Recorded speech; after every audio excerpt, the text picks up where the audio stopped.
আমরা শিলিগুড়িতে বসেছিলাম আলিপুরদুয়ার, কোচবিহার, কালিম্পং, দার্জিলিং, জলপাইগুড়িকে নিয়ে। পরে আমরা দুর্গাপুরে বসেছিলাম বাঁকুড়া, পুরুলিয়া, পূর্ব পশ্চিম বর্ধমানকে নিয়ে।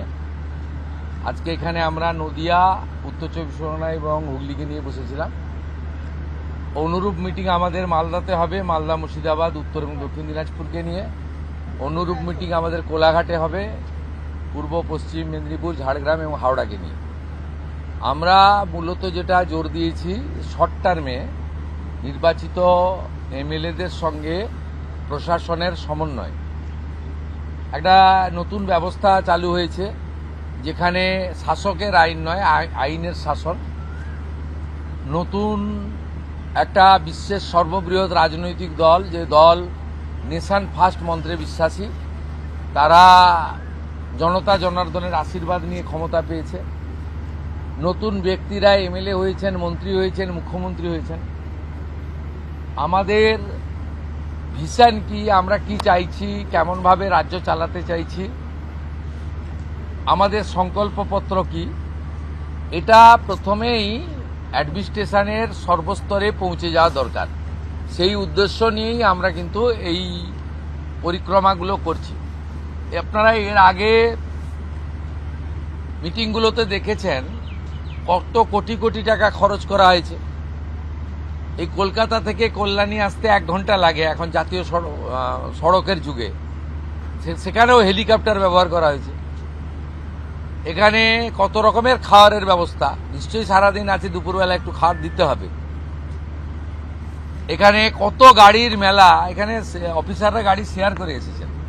রাস্তা বন্ধ 3 দিন ধরে দক্ষযজ্ঞ, 3 কোটি 4 কোটি টাকা করে এর আগে খরচ হয়েছে। আমরা এইগুলো আপনারা দেখছেন যে সাইলেন্টলি, চুপচাপ, যেটুকু ন্যূনতম না করলে নয়, সেই ব্যবস্থার মধ্য দিয়ে এই সরকার জনগণের কল্যাণ করতে চায়, নিজেদের বৈভব ক্ষমতা দেখাতে চায় না।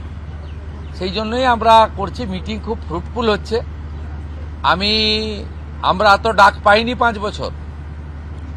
আমি প্রথম দিন থেকেই বলেছিলাম প্রশাসনিক মিটিংয়ে আমরা সব এমএলএদের ডাকব, আর বিশেষ বিশেষ এমপিদের ডাকব। আজকে বিশেষ বিশেষ এমপিদের মধ্যে বারাসাতের এমপিকে আমরা বিশেষভাবে ডেকেছিলাম, এসছেন উনি।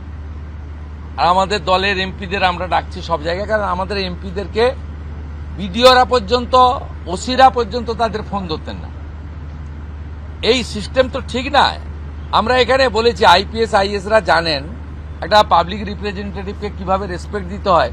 মহারাষ্ট্র সরকার করেছে, যে কোনো নির্বাচিত প্রতিনিধিকে যদি অনার না দেন, কিভাবে অনার দেবেন সেটাও স্টেট ক্যাডার এবং ন্যাশনাল ক্যাডারে বলা আছে।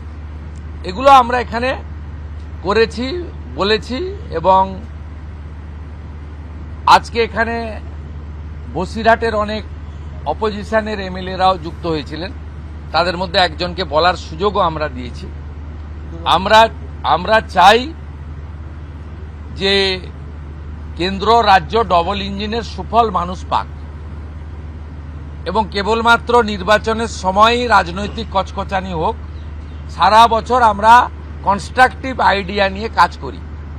আপনাদের মাধ্যমে মাননীয় প্রধানমন্ত্রীর 12 বছর সম্পূর্ণ হয়েছে। ভারত সরকার 5ই জুন বিশ্ব পরিবেশ দিবস থেকে 21শে জুন বিশ্ব যোগা দিবস ন্যাশনাল প্রোগ্রাম ডিক্লেয়ার করেছেন। পশ্চিমবঙ্গ সরকার এই ন্যাশনাল প্রোগ্রামে পার্টিসিপেট করছে, আমরা ঘোষণা করেছি। 5ই জুন রাজ্যের সমস্ত ব্লকে এবং পুরসভাতে, ইনক্লুডিং কর্পোরেশনে, মায়ের নামে একটি গাছ লাগানোর কর্মসূচি হবে। প্রত্যেক বিধায়কদেরকে অরণ্য দপ্তর, পরিবেশ দপ্তর, দুটো দপ্তর নোডাল থাকবে। তারা ফলের গাছ দেবেন এলাকায় বিতরণ করার জন্য, এলাকায় লাগানোর জন্য। 12 থেকে 20 জুনের মধ্যে 3 দিন জনকল্যাণ শিবির করতে বলা হয়েছে ভারত সরকারের পক্ষ থেকে। আমরা 3টে ডেট বেছে নিয়েছি, ওয়ার্কিং ডেট 15, 16, 17। আমরা সিএস এর মাধ্যমে প্রশাসনকে বলেছি স্কুলে যেন না হয়, যাতে ক্লাস হ্যাম্পার না হয়। বিডিওরা এবং পুরসভার ক্ষেত্রে সিওরা, আর কর্পোরেশনের ক্ষেত্রে কমিশনাররা দায়িত্বপ্রাপ্ত হবেন বিধায়করা এবং যে এমপিরা সেখানে চিফ গেস্ট হবেন, ইনোগোরেটর হবেন, সব জায়গায় জনকল্যাণ শিবির হবে। সেখানে ভারত সরকার এবং রাজ্য সরকারের চালু থাকা এবং আগামী দিনে আসতে চলা সমস্ত স্কিম আমরা তার বেনিফিট মানুষকে দেব এবং সচেতন করব। 15, 16, 17 জুন, 21 জুন বিশ্ব যোগা দিবস আয়ুষ ডিপার্টমেন্ট, যা পশ্চিমবঙ্গ সরকারের হেলথ ডিপার্টমেন্টের অন্তর্গত, এবং স্পোর্টস ডিপার্টমেন্ট মিলে করবে।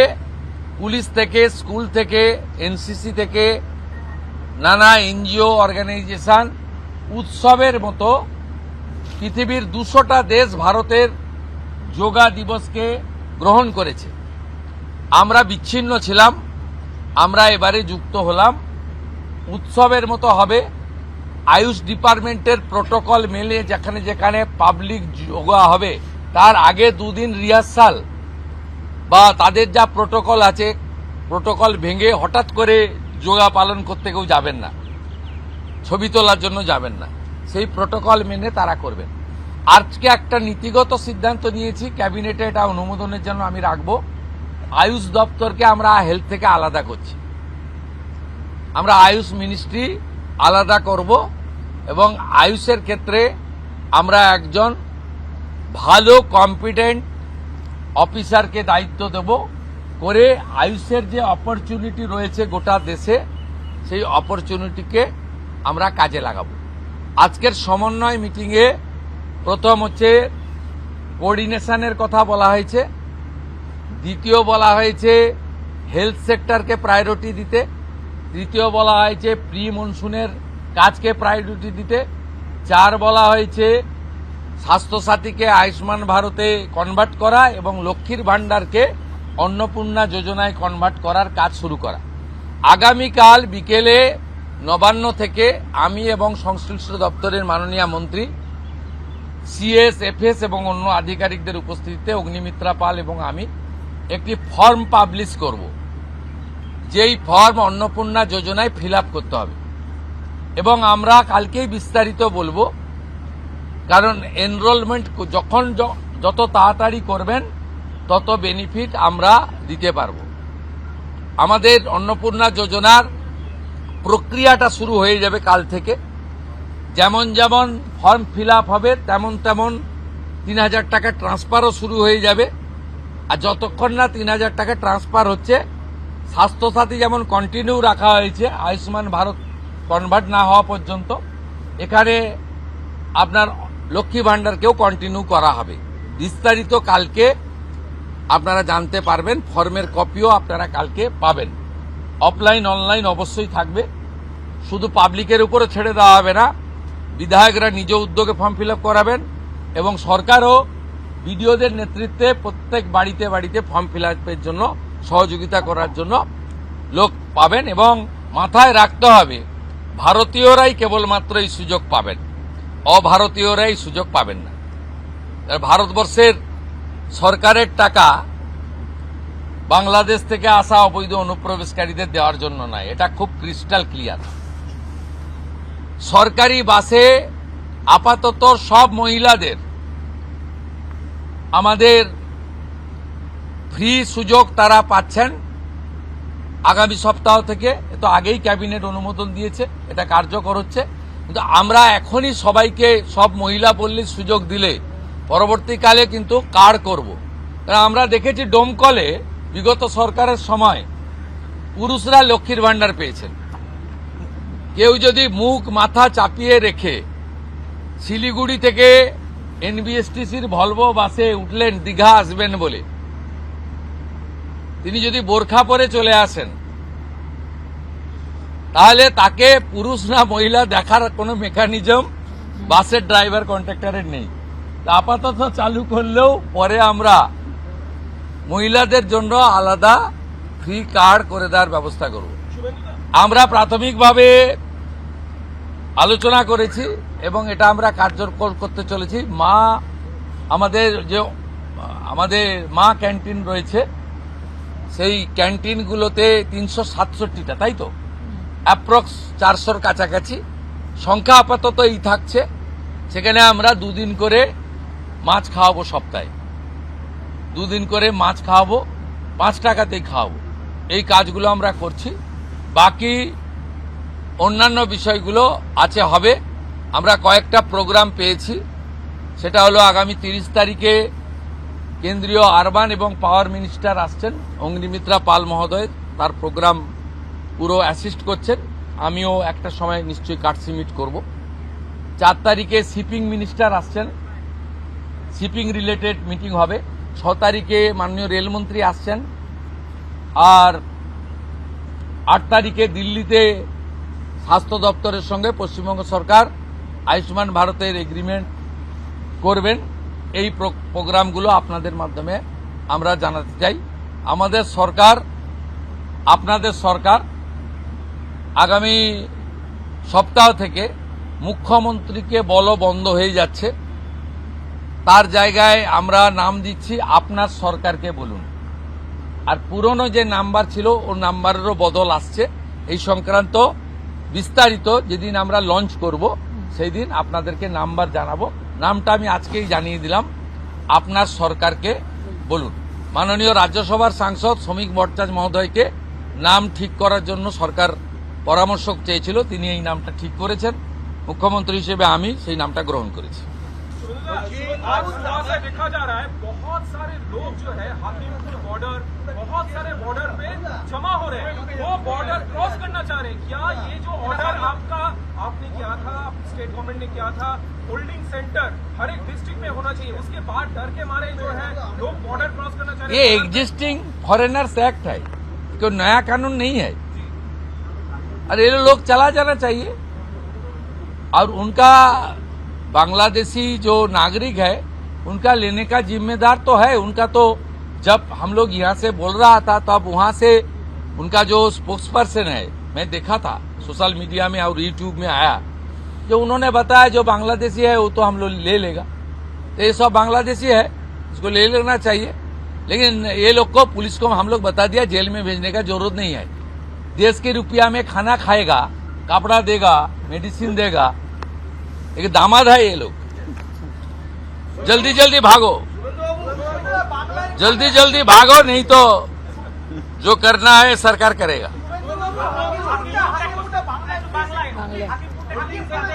না না, আমি হাকিমপুর সম্পর্কে জানি না, আমি মিডিয়াতে দেখছিলাম। কিন্তু এটা নতুন কিছু নয়, প্রেজেন্ট অ্যাক্টই রয়েছে। এবং আমরা বলে দিয়েছি যে বাংলাদেশের অবৈধ অনুপ্রবেশকারী তাদেরকে কোর্টে পাঠানোর কোনো দরকার নেই, আইনে নেই। সরাসরি পুলিশ নেবে এবং বিএসএফ এর হাতে হ্যান্ডওভার করবে। বিএসএফ এর যা ভারত সরকার বাংলাদেশ সরকারের সঙ্গে আছে এগ্রিমেন্ট, তাতে বাংলাদেশি প্রুফ করে হ্যান্ডওভার করে দেবে। আমাদের জেলে 3 মাস 6 মাস 2 বছর রেখে আপনার চাল, আপনার ডাল, আপনার তেল, আপনার মাছ, আপনার ডিম, আপনার কাপড়, আপনার মেডিসিন ওদেরকে দেব কেন? এটা তো ভারতীয়দেরই ক্ষতি হচ্ছে, আমাদের রাজ্যেরই ক্ষতি হচ্ছে। সেই জন্য আইনটা এতদিন ছিল ভোট ব্যাংকের স্বার্থে কেউ বা কারা ব্যবহার করেনি। আমরা ভোট ব্যাংকের বাইরে গিয়ে দেশের স্বার্থে, রাজ্যের স্বার্থে এই আইন কার্যকর করছি। আবেদন করেছেন যে যারা এতদিন অভিযুক্ত রয়েছেন তাদেরকে গ্রেফতার করার জন্য এসপির কাছে, পুনরায় কি তদন্ত শুরু করবেন? আমি আবেদন পাইনি। এসপির কাছে উনি আবেদন করেছেন। এসপি নিশ্চয়ই ডিজিকে পাঠাবেন, ডিজি আমার সঙ্গে পরামর্শ করবেন।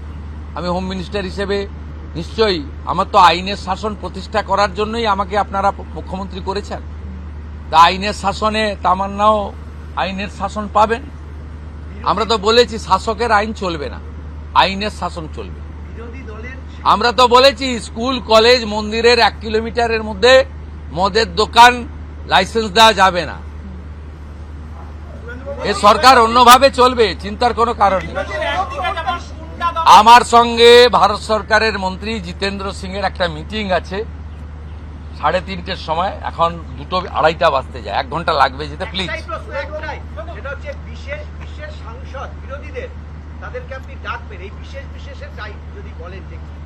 যারা অনেকদিন পরে সত্য কথা বলছে তারাই বিশেষ বিশেষ সাংসদ।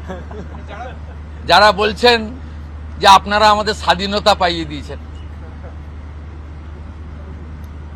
যারা বলছেন যে এর কোনো ভবিষ্যৎ নেই, ফলতাতে যে চতুর্থ হয়েছে সে আর এক তো দূরের কথা দুয়েই আসতে পারবে না। এই তালিকা সামনে ভবিষ্যৎ দেখতে পাচ্ছে। এই তালিকা আপনার কাছে প্রস্তুত? এই তালিকা তৈরি আছে। এই বিশেষ বিশেষ সাংসদ না আমি বলবো না, আপনারই তো দেখাচ্ছেন। আমি তো আপনাদের চ্যানেলেই দেখছিলাম বারাসাতের সাংসদ কি বলছেন। তারপরে সরকারকে বললাম যে উনাকে ডাকুন, উনি নিশ্চয়ই কোঅপারেশন করতে চান। উনি আজকে বক্তৃতা করলেন, কোঅপারেশন করলেন, যাওয়ার সময় হ্যান্ডশেক করলেন, বলে এই প্রথমবার একটা ভালো মিটিং হলো। আমি এর আগে অনেক মিটিংয়ে যোগদান করেছি, বলতেই দেয় না।